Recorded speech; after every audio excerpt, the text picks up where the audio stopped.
Alright, hello everyone, and welcome back to the English coverage of the Dota 2 Professional League group stages. I'm gonna be your caster, Annie, aka Android, and I'm being joined by Mad Kings. What's up, man? 5 seconds remaining. Hello, man. I'm looking forward to this game. Seeing the Wings draft gaming, always a Reset plus to see them drafting shit because they always do something a little bit weird.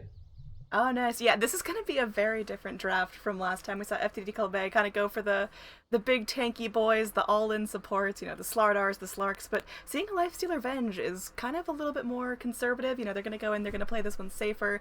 Lifestealer scales a little bit better. Vengeful Spirit is useful at all aspects of the game, and well, Wings, they grabbed themselves a Batrider Bane, so much lockdown already. Do you think we're gonna see offlane Batrider, support Batrider, mid Batrider? What do Wings like to do? I mean, it's Wings, right? So you never really know. I mean, the offlane bad Reddit doesn't have a very good time against the lifesteal overall in the lane. So if they do run that, it is going to be a very easy time for FTD clubs A to be able to shut down the bad Reddit in the offlane. Mid bad Reddit a little bit better, and overall, I mean, both of these heroes is going to be able to deal with the lifesteal fairly well. Both of them having ultimates that can lock down the lifesteal. So it seems like just a direct response to that, as they kind of know that FTD club A running with the lifesteal opening is going to be trying to have a lineup that works around the lifesteal, like getting jumps, getting kills all over the game, and just skyrocketing ahead in terms of net worth, which is usually what you do. And picking up a lot of disable for it is obviously going to be one way to deal with it. Yeah, I mean, what other disable do you really suggest? Like, how do you really go in and stop that strategy from getting out of control? I mean, one of the other go-to support heroes, obviously the Bane is a good one, even though you do have the swap save. But 10 the other seconds. heroes you can go for is like something like the Lion or the Disruptor, because even though the heroes 5 cannot seconds do anything remaining. when the lifesteal does get his rage off, then you can use it like preemptively if you can get like a blink hex from a Lion, or the Reset Disruptor time. just using a long range static storm is a good way to get a jump on the lifesteal. And other than that, I mean, just a melee carry who can do a lot of physical damage. People have actually opted to go a little bit more into the PA pickups now with the change of the PA, since you can now Directing actually attack. get the jump onto the lifesteal with the blink strike. Yeah, I think PA is just going to be fantastic here. I mean, BKB builders doesn't matter.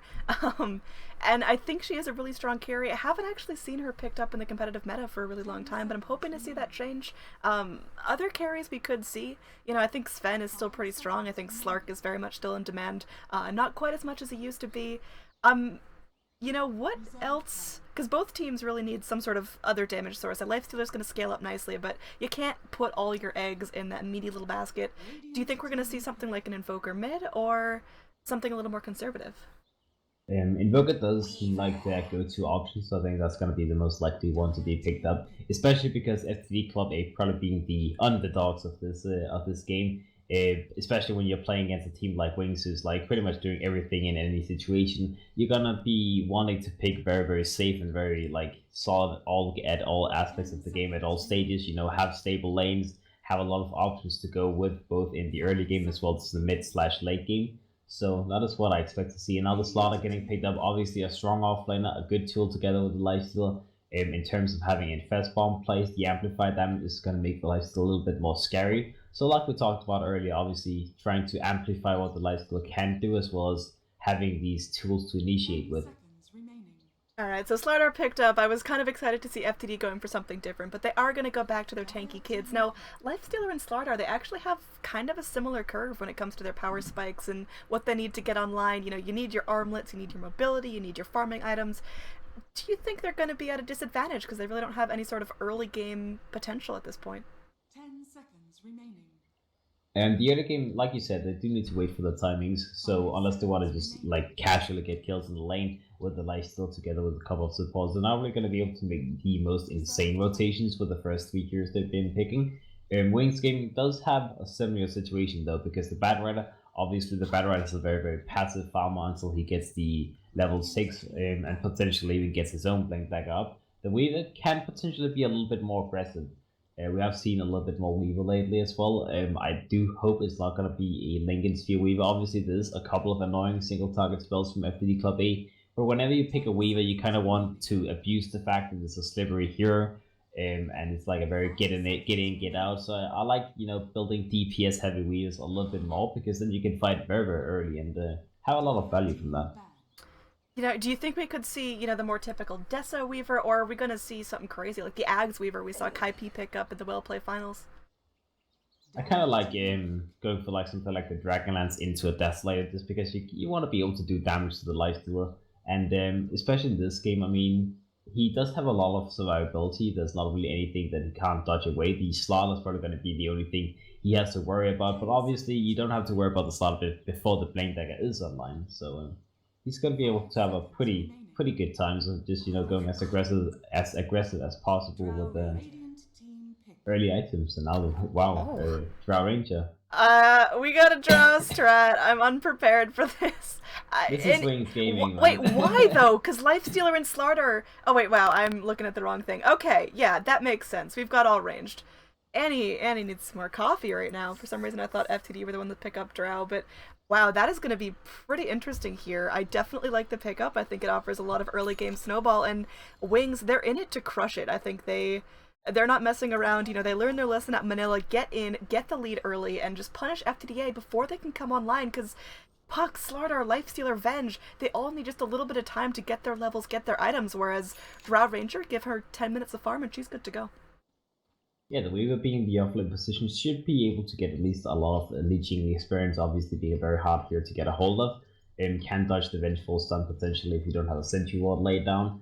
And overall, the Drow Ranger's aura is definitely going to be meaning that the lanes from Wings is going to be very much easier to execute, just having a little bit more right-click damage behind your back. Batrunner being the mid laner, I like that a lot because I feel like Batrunner up against the Lifesteal matchup is like a horrible thing to do.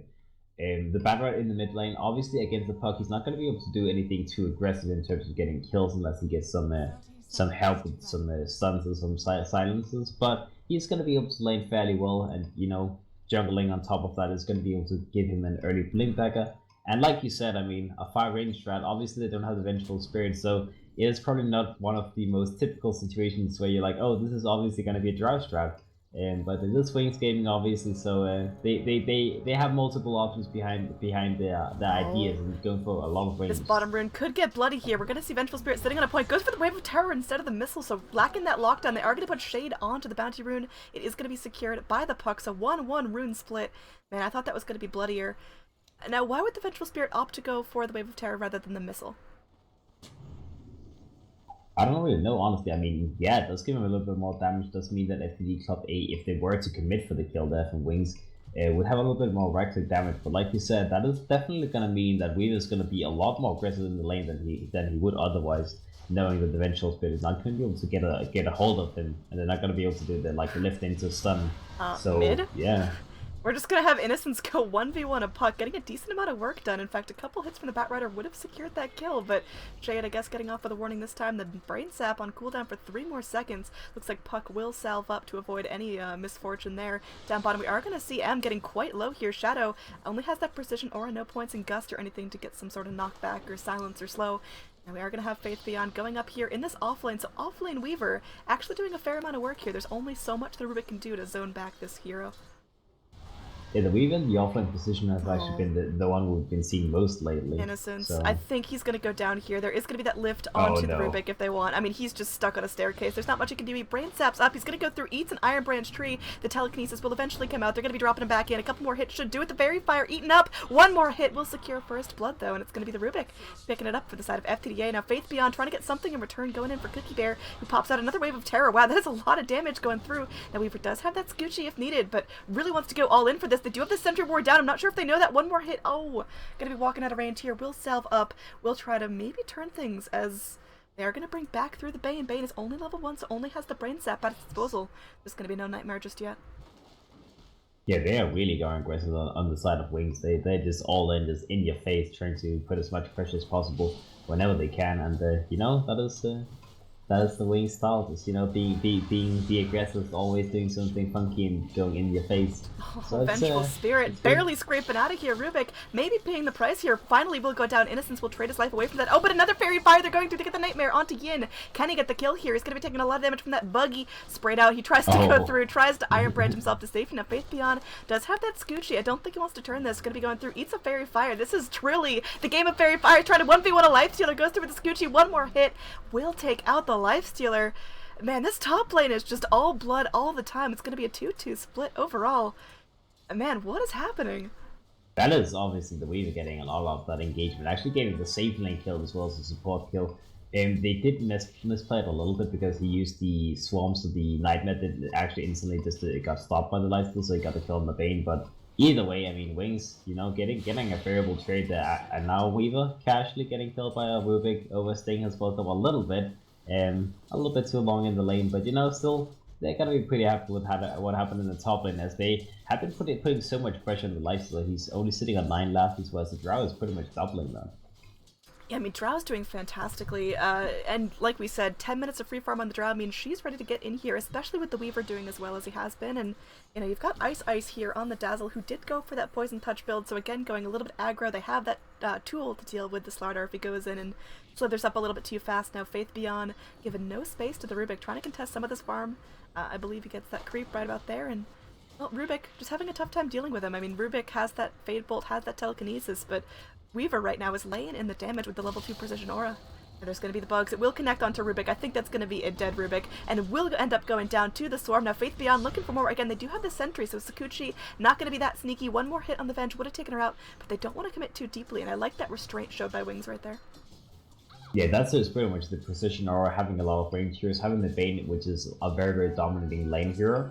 And they had 2 versus 3 and they're winning the lane, but it looks like they're having a very, very good time. The Weaver being able to get a lot of blast hits in the lane, not as many as the Lifesteal obviously, but he's getting kills on top of that. And in the meantime, the other lanes is also getting pretty favorable for the side of Wings. The mid lane, not too much, it is fairly even overall, but the Baron is going to be able to fall back into the jungle and get some farm. They're bringing in the buddies here. They go in, they get the Slither there. Then it's going to be a Sentry Ward, but there's no dust, so the Weaver able to just crawl out of range and no follow-up. Now that's pretty costly. Faith Beyond going through the open wounds will expire. You're going to be trying to turn here. I love the Faith Beyond play right here, because every time the Lifestealer does damage, Weaver does it right on back. Yeah, and also the open wound from the Lifesteal obviously not doing anything to the Weaver, as he can just get max movement speed and doesn't really care about it too much. So unless they can do some combo stuns, the open wounds is not really going to be doing anything to the Weaver. So, like you said, the Sentry Ward just walking out of the range, and he's going to be just fine. Obviously, also having the Bane to potentially just Nightmare him if they were to go for the stuns. So it is a very, very difficult lane to get kills on to Faith, as he's just, you know, playing as aggressive as he wants to. And he can totally get away with this, picking up the Band of Elfskin. I wouldn't be surprised if he rushes straight Dragonlance on top of Boots of Speed. You usually like to see treads in the Weaver, but he's having a good start. He really wants that extra bit of range to go through and harass, so it wouldn't be that unusual to go straight Dragonlance. Yeah, Dragonlance from DPS is going to be a great tool. You don't really need the boots either way because it's Gucci. Gotta cut you off here. We got a Swarm going through. Innocence may pay the price, gets lifted up before the Brain Sap goes through. There's gonna be a grave here as the Dazzle rotates up. Fantastic time. The Rubik loses his life, and they're looking for more here. They're going for the Lifestealer. Lifestealer has nothing to his name. He can rage, but he can't live. And now Innocence may be the trade here, but there's gonna be another Fairy Fire, and Cookie Bear goes down. 3 dead for nothing. Wings Gaming asserting their dominance in the top lane and even taking down the Sentry as a final screw you. So now FTD.A, they are certainly playing from behind. Lifestealer was catching up in terms of farm, but in terms of net worth, Drow is definitely surpassing him, along with the Batrider and the Weaver. I mean, a lot of range heroes, the Precision Aura, Dazzle as well as Bane being very, very good heroes at fighting early, with the Dazzle having a lot of healing, having the Grave on point, the Bane obviously with the Brain Sap, and I mean, FTD.A, they're just not really respecting the Precision Aura, how much having these range heroes is going to be able to do in terms of fighting early. So, and now on the bottom lane, they're looking to go for somewhat an interesting smoke egg. That's not something you would typically expect, and they may be able to catch the Drow Ranger off guard. That's going to be a very important kill. They go for the lift here. They do have the Fade Bolt as well. There's going to be... Oh! gust there, preventing the crush. It will eventually wear off, but there's going to be a Dazzle coming in. Dazzle does have the Grave. Can he get it off in time? There's going to be the Grave onto Shadow. He's going to be just going back through, keep fighting. Can the Vengeful Spirit get the right click? It's only going to take one. Going in for the TP, and it looks like they will end up picking the Drow. Drow opting to go into the trees instead of running back towards the tower. I think either way she was dead, but a moment of tragedy there as Wings, they lose a little bit of momentum on their Drow strat. Yeah, and that was pretty well played by the side of FTD.A. They lost a lot of the heroes in the top lane, so instantly going for smoke play, trying to at least get some dominance in the bottom lane, trying to shut down the Drow. Now maybe they're gonna get another kill. Yeah, I don't think there's much Dazzle can do. I mean, he can try to go in and Poison Touch with his last breath, but it won't be successful, so nice combination there. The lift into the crush is going to be super strong later on, but we'll have to see if there's enough range damage from Wings to not really care about a single target. Yes, so actually swapping it up and going for a tri-lane situation in the bottom and at least just removing it and the Vengeful, trying to rotate around as much as possible, now going to the mid lane, trying to do something to the Bat Rider. I think that's a good option because the Weaver is just untouchable. Yeah, they go in with the Dream Coil, they get the silence, they get the lift, they are not letting this guy off with a warning, they just go through, they smack him out. It takes a lot, it takes pretty much every available ult from FTD.A, but in the end, that's pretty solid. Yeah, that's his kill after kill. I mean, the FTD.A is slowly climbing back into the game as Rubik getting level 5. The Vengeful Spirit has also gotten a lot of levels, and they're actually pretty much keeping on par on these support heroes on the side of Wings now after getting a good series of kills that way. The Weaver obviously getting a lot of farm in the top lane, but it's kind of to be expected at this point. When you lose so much in the lane early on, then the Weaver's not going to be able to get killed at all. There's going to be a rotation down here. Cookie Bear ready with the stun Wave of Terror combo, but not sitting on the swap just yet, so might be a bit ambitious. They're still waiting on the cooldown for the Dream Coil and opt back off, although we are going to see Weaver pushed up quite aggressively. There is still a Radiant Sentry Ward, making sure there's going to be no vision there. They pop down a dire one. They're able to go through. They're trying to just get these buggies off as Yin could be in some trouble. Finally, the Lifestealer with one big smack of his claws takes out the bug, but you know, it did cost a lot from FTD.A. Overall, certainly worthwhile. Down bottom, we are going to see Innocence try to solo up this Slardar. Is going to be bringing in the Drow eventually. Can they get enough damage going on? They pop out the Fiend's Grip for that, and certainly a great use of that first Fiend's Grip, picking off the Slardar once again. That's going to be Slardar's first death of the game, but it's going to be even kill score now coming out from this game. Yeah, now the puck just barely escaping. He's going to be fine. They're just going to go for the push in the bottom lane instead from Wings now. But like you said, I mean, that was a good use of the Bane ultimate. In the top lane, they actually baited the Weaver very well by the Lifestealer just standing next to him pretty much with no HP, waiting for the puck to go in for the Dream Coil for the Illusionary Orb into silence, and then they got a nice kill there. Oh, there's going to be a double man Dream Coil here. Shadow may have overstayed his welcome. There's going to be a pop from Dream Coil from Innocence. They're going to go through the Nightmare onto M.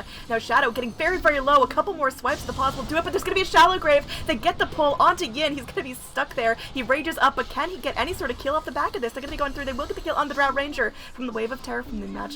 Vengeful Spirit. Now Ice will end up going down as well. They're going to try to get the TP out on the Bat Rider, and they will be successful in that regard. But they lose 3 for nothing. FTD.A, what a spectacular fight for them. It puts them about 1,300 gold in a swing there. In terms of overall gold, it's going to be tipping right back towards 0 there. Has this Drow strap been countered, or is this just going to be a lucky spike from FTD.A? It feels like it's just FTD.A playing very well because they're just rotating in more forces, they're using more resources to be able to take these fights. And it seems like Wings doesn't really respect this at all because they have this very aggressive opening, very aggressive early game. And FTD.A with the puck, they're doing a lot of damage, so you need to kind of be a little bit aware of it. But now the puck in the mid lane.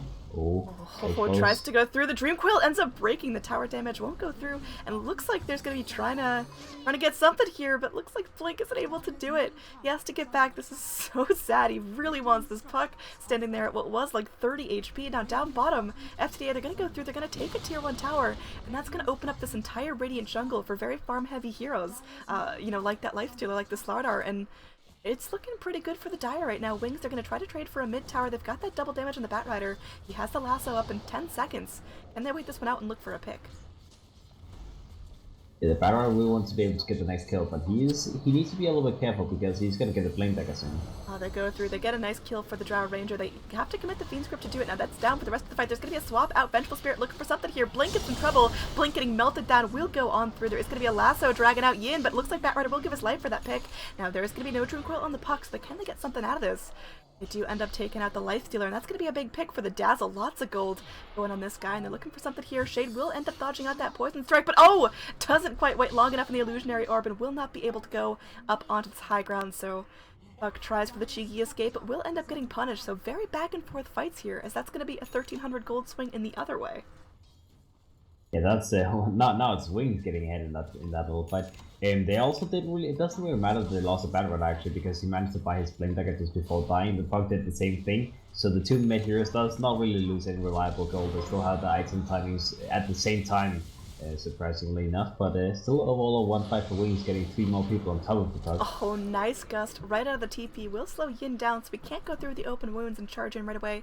We did see Rubik pick up the Brain Sap, which could be a really nice sustain tool if they want to go in for a fight here, but it looks like everyone's going to back off. Should Wings go for a Roche here? I mean, I think they have the damage, but they just don't have the sneak ability, and it looks like FTD.A, they're going to go for the Roche. They've got the Infest Bomb in the Puck. They're looking for picks.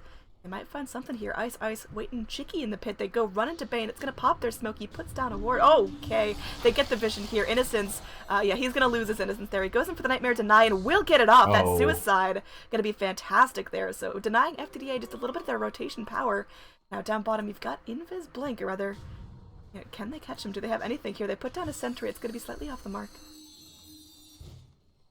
Yeah, now the battle rod may be able to look for some kind of counterplay, but not having anyone nearby from his team. They're pushing the other lanes, so he's probably just gonna, sit about, wait a little bit. He's gonna go to the Sentry Ward, actually, maybe. Oh, he does flap on through, but they don't have Observer Vision. There's gonna be a tower destroyed in the mid by the Weaver, so he gets a little bit of space, and well, he pushes in. They go through with another Sentry now. He's just juggling back and forth between Vision there. They finally get the lift. They're gonna be dragging him down. There is gonna be that stun. As long as he stays under Vision, there's gonna be a swap back to hold him in place, and finally they get the kill on the Batrider. It takes a couple of heroes, and in the mid, they were able to find some space for Faith Beyond to get up a lot of farm. Now it does have the Treads and the Dragon Lance. Was that worthwhile? Batrider for a tower. I think it was a pretty even trade, all things considered. I mean, the Battle Rider has still got his core item, so it's not too much of a worry that he dies here. The Weaver still has been able to free farm pretty much the whole game. They got a tier 2 tower, which is always going to be a huge deal. And you can see in terms of net worth, Wings is still keeping ahead, so they're not going to be too worried. They're fighting under the tier 2 tower here, and they get the kill with a Wave of Terror. Puck ends up getting that kill there just with the raw damage. And one more hit would have secured the kill on the Lifestealer, but he does get back to base. And definitely enjoying that bug being chomped off of him. So it seems like FTD.A, although it seems like they're falling behind in terms of map advantage, they are still finding these important picks. They are still going through, working as a team. It's a very different FTD.A than what we saw last game up against eHome. Yeah, they're having a lot better time in this game. They're actually finding their pace. And I like the idea as well, because they seemingly running a much more aggressive strategy in this game, and it just seems like it's favoring them a lot more. Obviously, this game around they do have the Lifestealer, which got banned in the whole series of eHome, but it's working out pretty well for them so far. I mean, they are keeping in the game. They're slightly behind, but that's kind of to be expected when you are against a drought strategy. You're always supposed to be like from the back foot in the early game, right?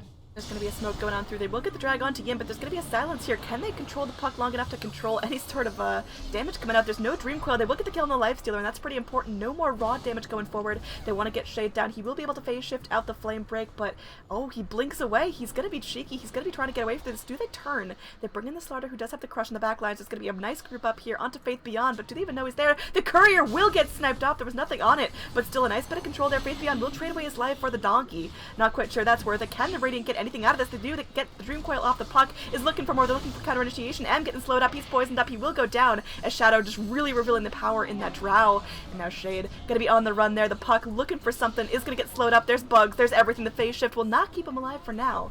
So the Fairy Dragon does end up going down. It's gonna be the Weaver dropping down for 4 heroes and a Courier and a Tower. That's pretty worthwhile.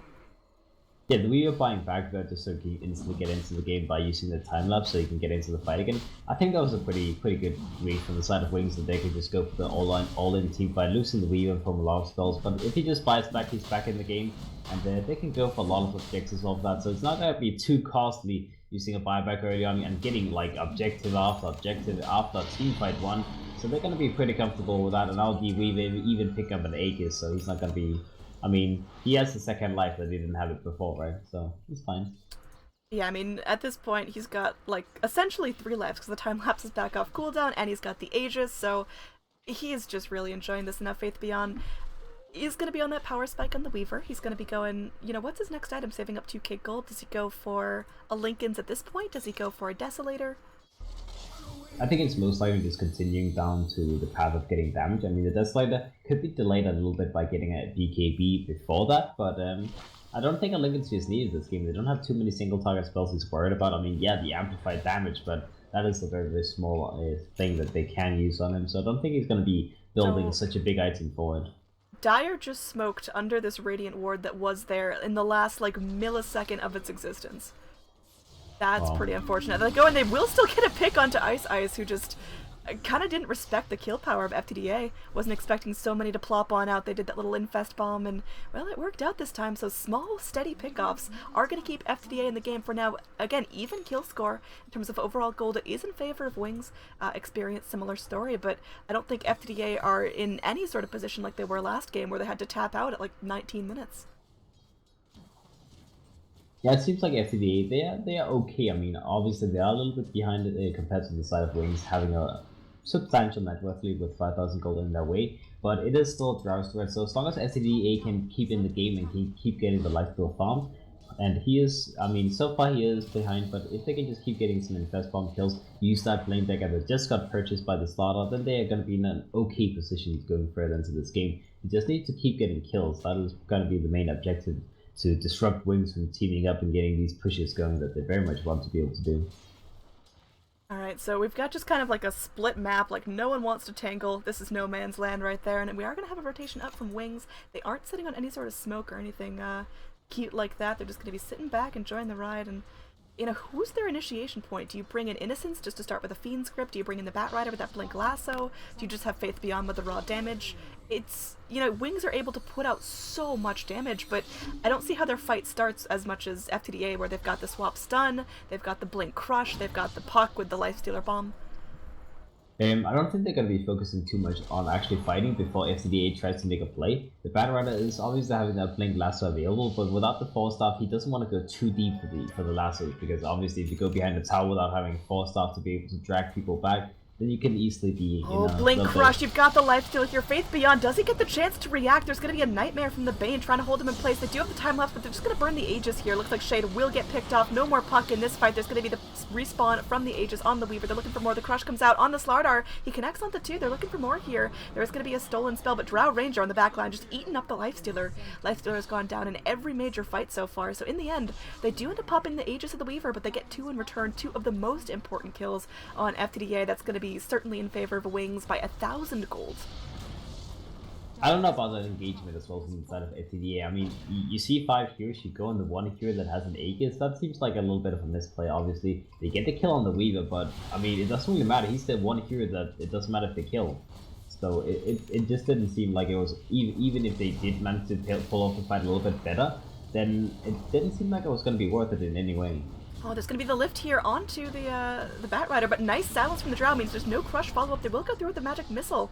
So Vengeful Spirit making himself worthwhile. This is going to be a swap back onto the high ground. They're keeping everyone here. Drow just getting munching on Vengeful Spirit. Now it looks like they may have to trade away the Bat Rider's life. He is going to be Shallow Grave. He got that negative earn on him. Can they heal him up fast enough? Rubik gets picked off. There's going to be that heal spam out, and Bat Rider will be able to get out alive. Now on the high ground, Faith Beyond looking for more. Goes in. 1 click, 2 click onto the Slardar. Looks like he will end up going down courtesy of the Swarm and the right click damage. They're looking for more here. That's a buyback on the Lifestealer. If it goes down, this could be it. There's going to be a quadruple Dream Coil. Nice silence, nice waning Rift, but in the end, it's not enough. There's going to be a full wipe, only buybacks on the Puck and the Rubik. It's going to be a full lane of racks going the way of Wings. 20 minutes in, and gosh, I just don't know if FTD.A can get back and hold this. It seems like Faith Beyond's on too much of a power spike.